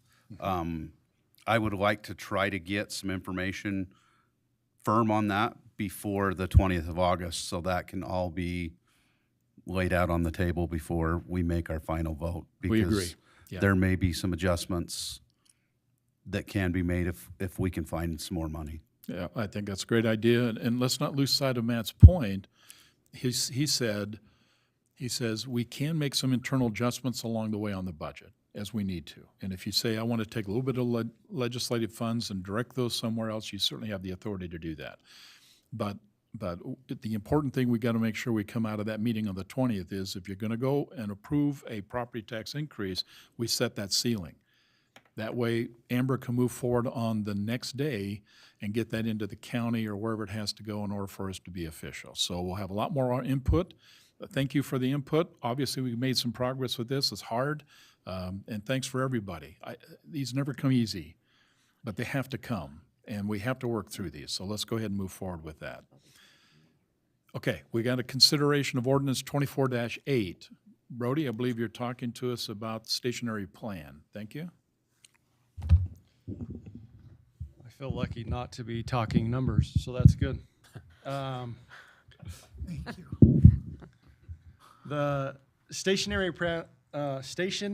area plan was adopted back in June of last year by this body. This is a requirement for any municipality that has essentially a transient-oriented district or the train station. Royce City, we were quite frankly on the forefront, got it passed. That went to both the Utah Transit Authorities Board and the Wasatch Front Regional Council. They approved it back in August. Giving credit to the mayor on this one. The mayor, myself, and Mr. Andrews, we had multiple meetings. The mayor had, quite frankly, more meetings on this issue, trying to get UTA to essentially do what they said they were going to do. They came back to us and said, well, we know we approved your station area plan, but we want you to change it because we can't do anything until you change your plan. And I'm, just for clarification, as we go through this topic, I don't know that I'm going to win any friends on UTA, but I'm going to be direct and honest with any questions and what's gone on. So we submitted our plan back to staff with UTA. They came back and said, here's the things we need to adjust with our station area plan. We gave that to Planning Commission. That was approved. Basically, the Planning Commission said, we read the changes that UTA said, we're fine with all of them, make the changes, that's our recommendation. It's now before this body to talk about the changes and what we want to do. Why are we talking about this? A quick break. The mayor sent out a paper to everyone about the HTRZ zones and different things. The reality is the UTA owns 17 acres around that train station. They're requiring this plan to be approved before they will do any sort of development along that train station property. If you want to go back historically, before we even were required to do the train station, this city council took it upon themselves to change that area to Title 13. Then we worked through that to make that part of our zoning and our general plan. Then the UTA came in with this additional requirement. So quite frankly, as I look at this, Royce City has done everything and they've asked, and quite frankly, we've done it on our own, not with UTA pushing it. So now we're at the point of we can bang on all the doors we want, but nothing can happen at that train station until, quite frankly, UTA is appeased with this plan. So that's what we're here tonight, is to talk about their recommendations. Again, Planning Commission held public hearing on this, heard public comments about this, and approved all the recommendations. In your packet was the station area plan with the red lines directly from UTA on what they see that they want to change. I also think it's important to note, when we talk about this, this is a plan that is used at a very high level. When we go into a proposed development, hopefully sooner rather than later, this plan does not control. What controls are the ordinances that this body has already approved. So just to be frank, we heard a lot of discussion when we were talking about the plan about the height of buildings in that area. I would say the public in that area was very concerned about what the potential heights would be. You know, they told us over and over how they owned their view, and they wanted that view to, you know, no one else, no other property owner should have the right to take over their view. So we set the height at that. That is what controls the development. We're talking about this plan. This plan is to have an idea on board, to have general ideas that we're working towards, and quite frankly is to appease UTA. Now, when it gets developed, this plan, they can't be like, well, this plan says I can do X, Y, and Z. There's basically two options to do it. They can come in under our zoning laws and meet the zoning laws, which again, very clearly would have a height limitation in that area. So whether the plan says they can have 700 houses per acre or 12, what's going to control is our ordinances. The other option is there is a development agreement route that we could go. I think we're all familiar with that. But again, the development agreement would control how the properties are built, their dimensions, all those things. So this plan does not change any of our zoning. It doesn't change height limits. It doesn't change, quite frankly, the law that governs that area. This is just a plan similar to our general plan, right? This is an idea. This is what vision for the future, what we're kind of looking at. And this is a checklist that must be checked for UTA to do anything in that area. So with that, I'll entertain any questions. So I just want a clarification of, we're only talking about the central part of the station, then it's UTA's property. What we've discussed outside of the central, this doesn't affect. So the people that we've told, this is the maximum height limit behind your house, that doesn't affect that. Yeah, so this is regarding that whole area. The whole area or just UTA-owned property? Because Well, I've got two different answers. For UTA-owned property, this has to occur. The plan, I mean, you can see the map, right? It's the whole area. But this doesn't change anything. So the people who are worried about height, the only way that you could change height is you'd have a development agreement that says, I want to build a hotel that's 100 feet high. They could come in and do it through a development agreement or do a zoning change. That is the only way they will change the height in that area, regardless of what this plan says. Yeah, UTA could come in and I think to Joe's point, he's basically saying is UTA's interest primarily is their property. yeah, correct. Okay, the And sorry plan if I covers missed that question. everything. The plan covers the whole area. Yeah, but their interest is specific to Checking a their box property. For UTA property, Yeah. right? It's the same. UTA. But it doesn't affect any ordinances. This is not an ordinance change, it's a plan. Exactly. Right. Yeah. And that's why, I know height is a big deal. We heard it. And this does not alter that, right? Right. UTA can come in and say, I want to put on the plan that, you know, again, I want a 100-foot hotel right here. Great, good for you. That's a great plan. It's not happening unless You this body agree to it. changes it. You So- have to approve And as it. of now, there is nothing on the books or any interest to put anything down there as of now, is there? No, well, No. you've got a development Yeah, going down because- right now. We have a Right. development going down on the other side. Specific to UTA's property, again, they will not do anything until this box is checked. Yeah. Well, I think as long as, yeah, because we made a promise to our citizens and that we had that height requirement and And as long I'm as being none of that very- changes, then. yeah. And that was I only don't, part of that area, it wasn't the whole. I don't mean to be Right. like, maybe hitting this too hard, but like, I want it very clear, this does not change Right. Any ordinance. the law, the ordinances that this body has passed. Correct. It's just making UTA feel good. Hopefully, yeah. Yeah.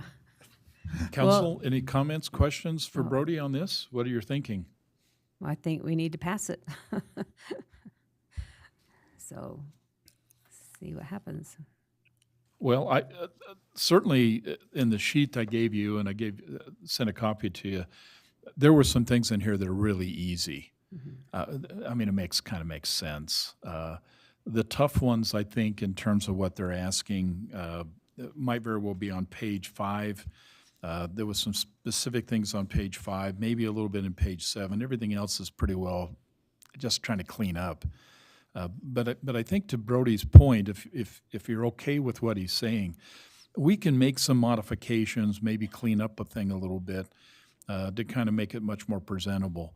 But at the end of the day, Council, Chapter 13 still is the law, and a development agreement has to come through you if they're going to go that path.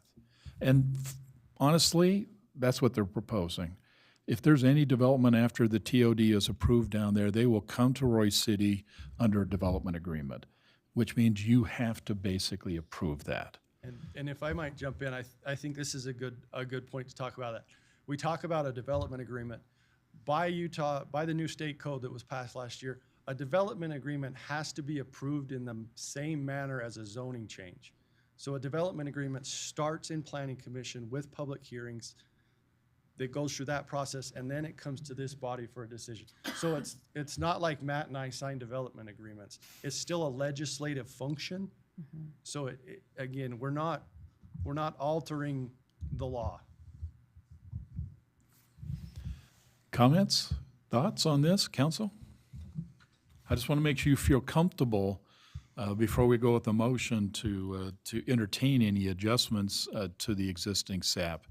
And by the way, the stationary plan, excuse me, it doesn't have to go back to the Wasatch Regional Council. We believe these are minor adjustments, which means your decision will allow us to make the changes, and then it becomes, in essence, the tool that we can move forward with UTA on their property to start looking at possible developments. And even with that, we're probably still a couple of years out.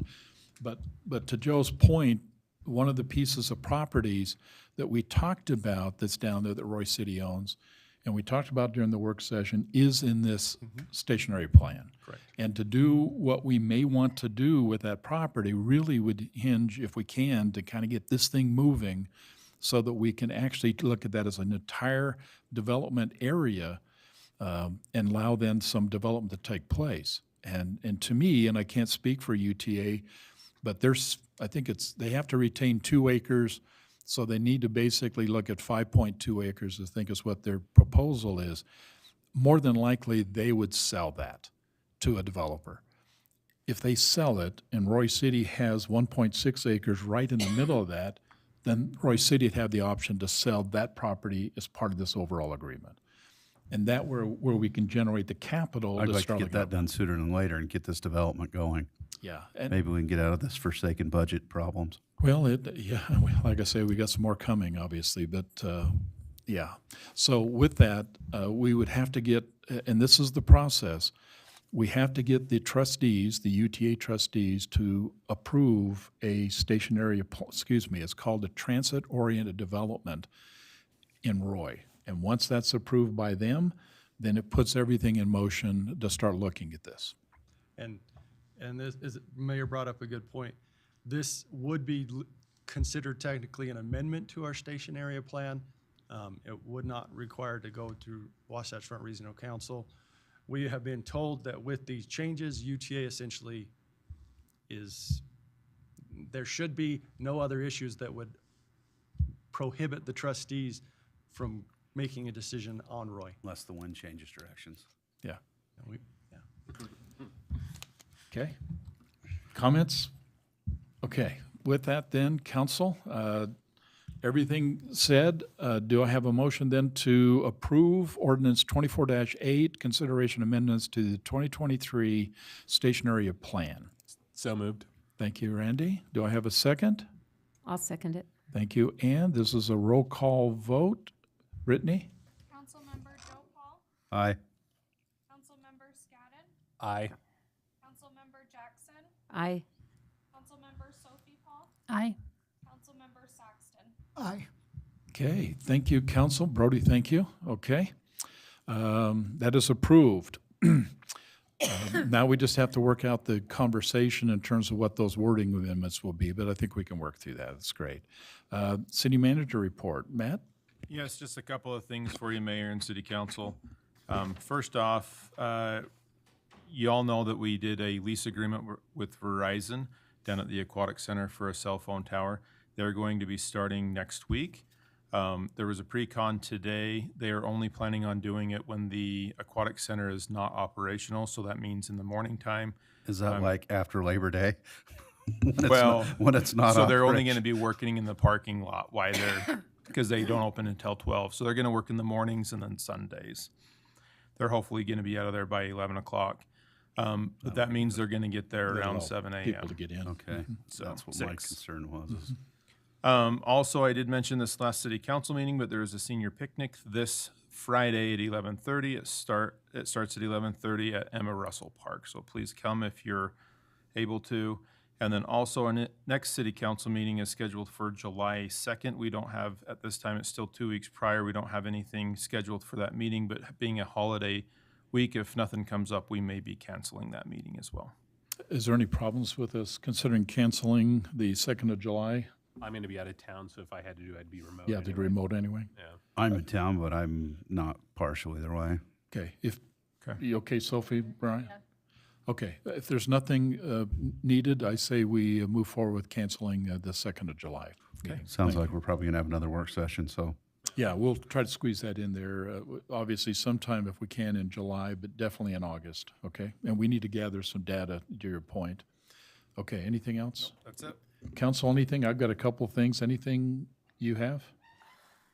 Ann, anything for us? Okay, let me share a couple of thoughts.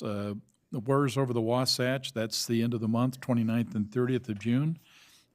If you plan to go up there and watch the air show, you're going to get some really good seats to that. I got confirmation if it's worth anything, and most people won't have a clue what I'm saying, but they're going to do a low-flying B-2. And I haven't seen a low-flying B-2. I've never seen one over hill. They certainly have flown in there at night. And to be honest with you, it's pretty impressive.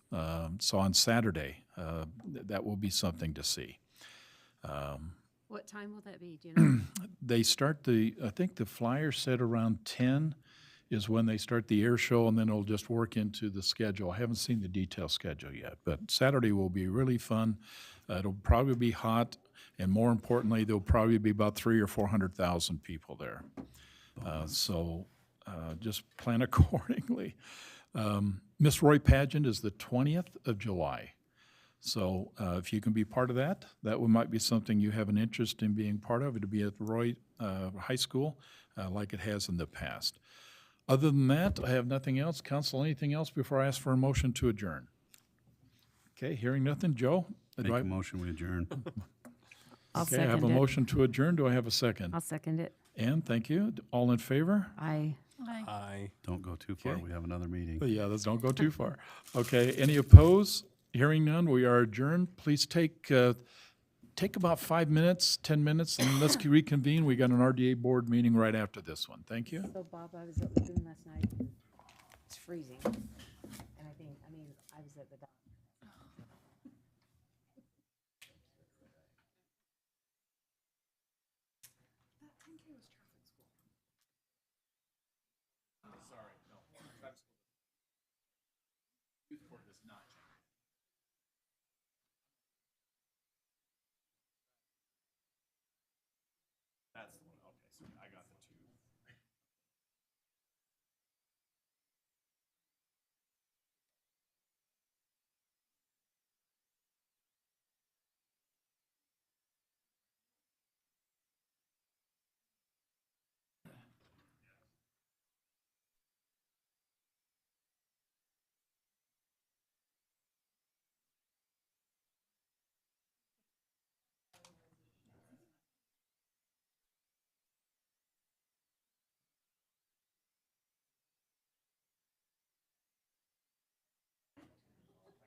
I've known that from day one. I've known Danny before I was born. I have not been shocked ever by him.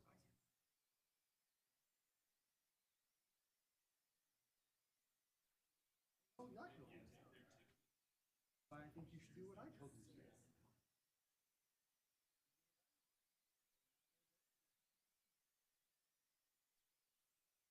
Like, this is why.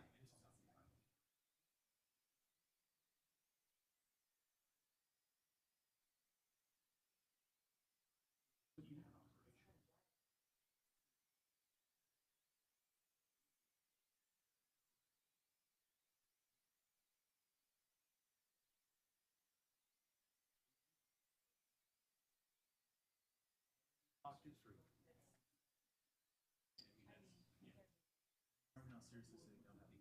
I don't know. I tell people no one listens to me. I don't know. I'm getting a little complex about it. I told you how long ago we should do that. You know me long enough. Do I just talk things? Do I just say stuff?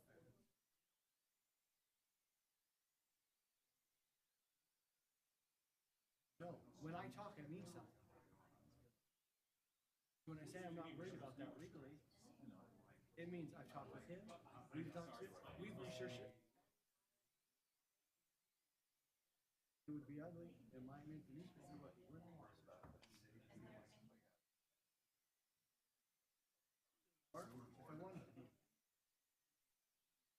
Captains better be in the office 9 to 5 every day. No exceptions. There.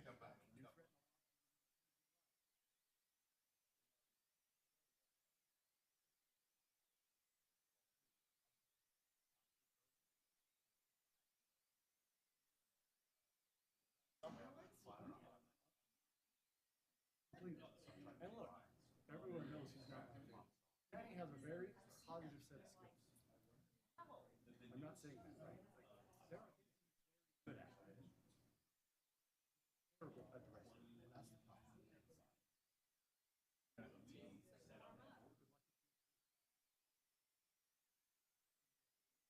I'm not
They're gonna finish chewing on Randy? this piece of licorice.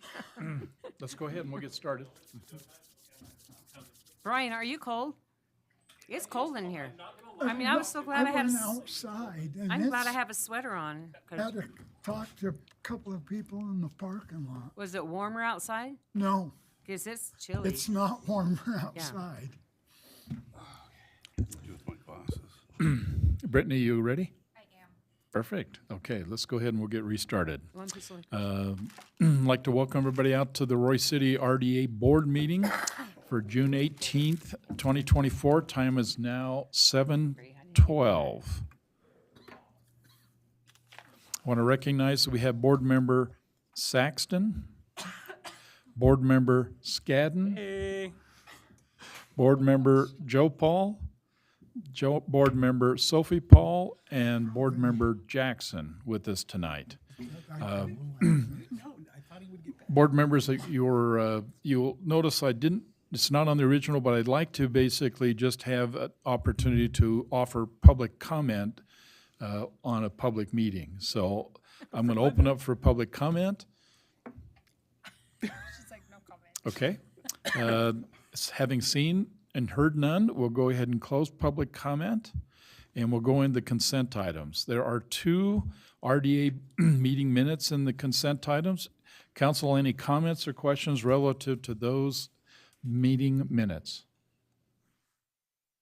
Okay, hearing none and seeing none, then do I have a motion to approve the consent items? So moved. Thank you, Randy. Do I have a second? I'll second. Thank you, Brian. Okay, all in favor? Say aye. Aye. Any opposed? Hearing none? Okay, we have approved the consent items. We have one action item to look at before we go into public hearing. Matt, you're going to lead us the conversation dealing with the fiscal year 2025 budget, proposed budget for the RDA. Yes, thank you. As you see in your packet, we have the FY 2025 budget that goes from July 1st, 2024 and ends on June 30th, 2025. This budget hasn't changed from previous years, but the projected expenditures is about $1.5 million. We haven't been spending money over there. A lot of the money comes directly just over to Roy City for administrative charges. Other than that, there's 2 different districts still collecting TIF, and they sunset soon. So it's very important that we get something else off the ground, which we are trying to do. But the two agents or the 2 districts that are still collecting TIF is the Wasatch Executive Park, and then the city central over here, and then Wasatch is the old Iomega building. One is sunsetting in 2026, and the other one is in 2027. So you've seen this in your packet. If you have any questions, please ask. Okay, thank you, Matt. Want to go into a public hearing. First, any comments for Matt relative to the RDA? Okay, hearing none, then I'd like to ask a motion to go into public hearing on the 2025 proposed budget. So moved. Thank you, Ann. Do I have a second? Thank you, Joe. All in favor? Aye. Aye. Any opposed? Hearing none, we are now in a public hearing. Okay. It's quiet out. Make a motion, we close public hearing. Do I have a motion then to close public hearing, go out of public hearing? So moved. Thank you, Randy. Okay. Do I have a second? I'll second it. Thank you, Ann. Okay, all in favor? Aye. Aye. Oh, good. Okay, any opposed? Thank you. We're out of public hearing. Council, any comments or questions relative to approving the Roy City RDA fiscal year 2025 budget? Now, I had some questions for Matt. He gave me some answers between him and Brody. He mentioned one part of it, I think you should know that. The number 2 Wasatch Executive Park base year was in 1997. It's going to close out in 2026. And then Area 3, the center, the city center, was baselined in 1989. It will close out in 2027. The others are basically closed. So to his point, we got to get some more RDA activity, CRA activity to help us generate revenue to be able to sustain the RDA's funding requirements. But there is about $2.5 million, okay, in that budget, and it's been there for quite a long time. Okay? Any other comments or questions? And that obviously gets interest. He's drawing interest, okay, on that money as long as it sits in the bank. That's correct. Any other questions? It was about $132,000 last year. Is it interest? Is what the interest was? Correct. That's pretty good. 5% or, Yeah. or 300? We fund it out of the PTIF. So And if you looked at the last breakout of the budget, let me just point out a couple things, and I'll go for a motion. In the budget, in terms of what's being scheduled or planned this year, you certainly have downtown beautification funding. Demolition, that's an old idea that we have. Certainly land and relocation and improvements are in that budget. So there are some flexibility within the RDA that allows us then to use that as a tool to be able to do more elements within the city. So just be aware there is some funding in there. Whether we spend it or don't spend it is interesting because it'll just carry over the next year. But just recognize that there is money in there and earmarked for certain areas if we find a purpose and a reason to use that. I have a quick question on that. Please. On the 260 for the beautification, do we spend, is there very many, I guess, do we spend that very often? It's No. not. Yeah, we haven't spent that. And usually with the RDAs, unless it's in the general, you're supposed to spend it within that area. So I Omega would need to be spent down there when it has the budget or the Oh, it's city not- Hey, center. what It's about a not new general. sign when 5600's all done? We can If it's welcome to within Roy. that map, we'd have to look up the map of the old city center and see if it's in that map. I don't think it is, because that's more of the Albertsons block Okay. when that was done. So when they finish the interchange and all that, will that water feature by that Chinese restaurant, will that all be all taken down? It'll be or- about 12 foot below zero. So Yeah. that will be, yeah, so maybe we could come up But with, if it's the oh, sorry. yeah. If it's the Albertsons block, isn't that where the old Wells Fargo used to be? Correct. So Maybe if we that's wanted where to we move could it put the over there, welcome to then yeah. Roy sign. Yeah, Could right do on something that like corner. that. Yeah. Yeah, the difference in height will be 5 feet. UDOT has indicated there'll be a 5-foot drop from the ramp coming down to where the waterfall will be. When I took that exit last night, me and my daughter, are like, we still don't understand still what in the heck. She's like, Okay. Mom, I said, don't And ask just- me, I don't know. I just want to stress with these comments, all these things that we could do are great. Like, if you think about the vision of this, like, all of this money, we want to be very judicious in how we use it, because this is the money that makes the difference between what I think the mayor has alluded to. This is city-changing, budget-changing development that this will go to help, right? So all these things are important. I'm not saying that we don't look at that. But when we talk about, oh, we have this money here, like, just to be candid, we don't have enough money to facilitate the growth that we're talking about sometimes. Yeah. So I think it's just really important we talk about this. It's really good that we're having this money, but this is not like something that we should just, oh, let's put up a sign, let's do these things. This is money that should be used to make city-changing investments into Roy City. Right. So, Well, maybe we were talking about maybe using the beautification money to maybe. Yeah, but to again, use that for- beautification money is there Yeah, in the RDA. because we haven't used anything, have we, Glenda? We could reallocate, so like, Yeah. this is not Roy City beautification money. This is RDA money Okay. in RDA project areas.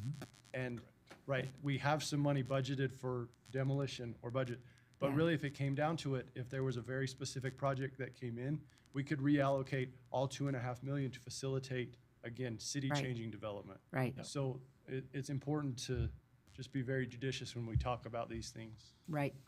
I agree. We Very need it cool. in there in case some big development comes in and they need our money, so. Okay, any other comments, questions relative to Resolution 24-3? Okay, hearing none then, do I have a motion then to approve the budget, the RDA budget, Resolution 24-3? So moved. Thank you, Randy. Do I have a second? I'll second. Thank you, Sophie. This is a roll call vote. Brittany? Board Member Saxton. Aye. Board Member Jackson. Aye. Board Member Sophie Paul. Aye. Board Member Joe Paul. Aye. Board Member Scadden. Aye. Okay, so Resolution 24-3 is approved. The budget is approved. Okay? Anything else before you ask for a motion to adjourn? Okay? Make a motion. Motion to adjourn. I'll second it. Okay, so we got a motion to adjourn from Joe. We got a second by Ann. All in favor? Aye. Aye. Any opposed? Hearing none, we are adjourned. Thank you. Thank you. And we got you out before 7:30. At our mosquito abatement meetings, you know, Art Stevens from I added one. Riverdale that came here. That was good. He says that at their meetings, and he's trying to get us at the mosquito abatement